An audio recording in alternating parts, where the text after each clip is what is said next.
Hello students, JEE advance 2023 में पूछे गए कैपेसिटर का क्वेश्चन डिस्कस करते हैं हम लोग। A container has base of 50 cm into 5 cm and height 50 cm as shown in the figure. देखिए एक कंटेनर है, ये लेंथ 50, ये लेंथ भी 50 और ये लेंथ 5 cm दिया हुआ है। डायग्राम में क्लियर डायग्राम लिखा हुआ है। It has two parallel electrically conducting walls each of area 50 into 50। 50 दिख रहा है, ये स्क्वायर प्लेट है। Remaining walls of container are thin and non conducting. देखिए ये दोनों, ये और इसके अपोजिट वाला फेस, ये दोनों कंडक्टर है, लेकिन रिमेनिंग साइड्स नॉन कंडक्टिंग है। नॉन कंडक्टिंग इसलिए कि अगर रिमेनिंग साइड्स कंडक्टिंग कर देता तो दोनों कंडक्टर कंडक्टिंग पाथ से कनेक्टेड हो जाता और दोनों का पोटेंशियल सेम हो जाता।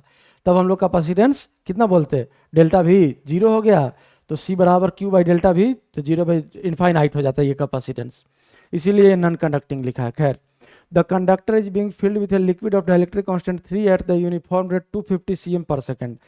लिक्विड को इस रेट से फिल किया जा रहा है 250 cc पर सेकेंड। तो देखिए 250 cc मतलब सेंटीमीटर क्यूब पर सेकेंड। और what is the value of capacitance after 10 second, 10 second के बाद पूछ रहा है। तो हम लोग पहले ये हाइट निकाल लेते हैं कि 10 सेकेंड तक कितना हाइट लिक्विड से फिल रहेगा। तो 10 सेकेंड पर अगर हम लोग को हाइट निकालना है तो इस वॉल्यूम पर सेकेंड में बेस के एरिया से डिवाइड कर देते हैं। एरिया कितना होगा 50 cm इंटू 5 cm। यहाँ देखिए 50 cm इंटू 5 cm। अब ये cm कट गया तो cm पर सेकेंड आ गया, मतलब सेंटीमीटर पर सेकेंड। अब कितना हाइट जाएगा तो s equal to v t. तो cm पर सेकेंड भी हो गया और t टाइम कितने सेकेंड के बाद पूछ रहा है आपसे, 10 सेकेंड के बाद। तो ये सेकेंड और ये पर सेकेंड कैंसिल हो जाएगा और 2 सेंटीमीटर यहाँ से कैंसिल हो जाएगा। जो भी लेंथ बचेगा यही हाइट बचेगा, लिक्विड का हाइट इन द कैपेसिटर। ये वैल्यू कितना होगा कैलकुलेट कर लेते हैं हम लोग। ये 5 से 25 कटा है 5 टाइम्स, तो ये हो गया 50, ये 50 और ये 50 भी कैंसिल हो गया, तो ये बचा आपका यहाँ 10 आया है और बाकी सारा कैंसिल हो चुका है। तो 10 सेंटीमीटर ये हाइट आ गया आपका 10 सेंटीमीटर। अब देखिए, अब यहाँ से ये कैपेसिटर आपका दो पार्ट में डिवाइड हो गया। एक जिस पार्ट में लिक्विड फील्ड है डाइलेक्ट्रिक कांस्टेंट 3, और एक जहाँ एयर फील्ड है। तो दो कैपेसिटर और दोनों के लिए प्लेट तो कॉमन है, तो दोनों कैपेसिटर किस कॉम्बिनेशन में हो जाएगा, ऑब्वियसली पैरेलल। अब पैरेलल में सी इक्विवेलेंट क्या होता है C1 प्लस C2, तो हम लोग नेट सी लिख लेते हैं।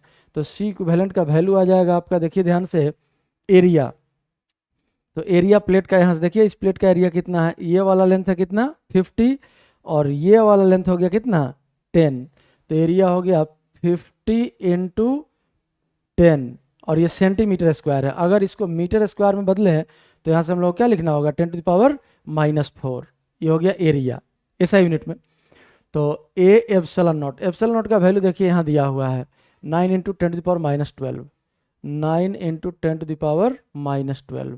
तो ये हो गया A epsilon naught. Dielectric constant का वैल्यू दिया है 3 और डिवाइडेड बाई प्लेट का सेपरेशन यहाँ दिख रहा होगा आप लोगों को 5 cm, तो 5 इंटू 10 टू द पावर -2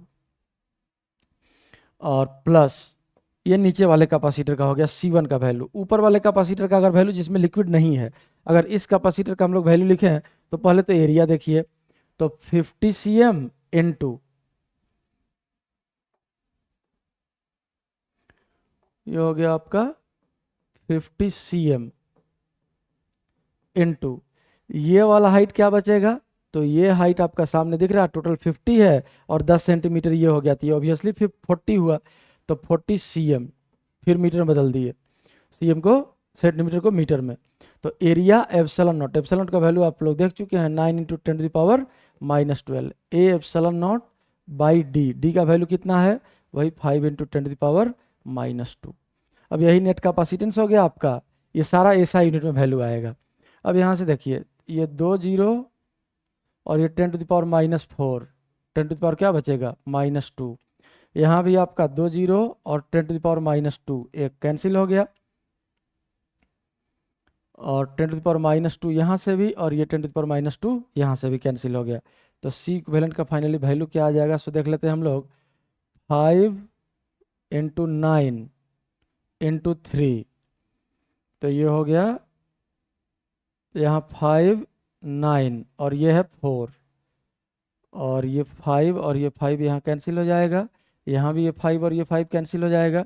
तो ध्यान से देखिए 9 इंटू 3 बच गया। 9 इंटू 3 कितना, 27 इंटू 10 टू द पावर -12 और प्लस यहाँ क्या बचा, यहाँ बचा 9 इंटू 4, तो ये कितना हो जाएगा 36 इंटू 10 टू द पावर -12। ये 10 टू द पावर -2 भी कैंसिल हो चुका है, बाकी सारा नंबर कैंसिल हो गया। 9 इंटू 4 सिर्फ बचा है।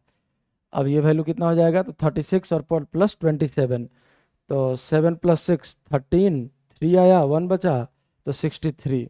ये आपका फाइनल वैल्यू आ गया 63 इंटू 10 टू द पावर -12, मतलब 63 पिको फैराड। कौन सा ऑप्शन हो जाएगा, देखिए 63 पिको फैराड, यही ऑप्शन है। अगर एक्सप्लेनेशन सही लगा हो तो वीडियो को लाइक और चैनल को सब्सक्राइब जरूर करें।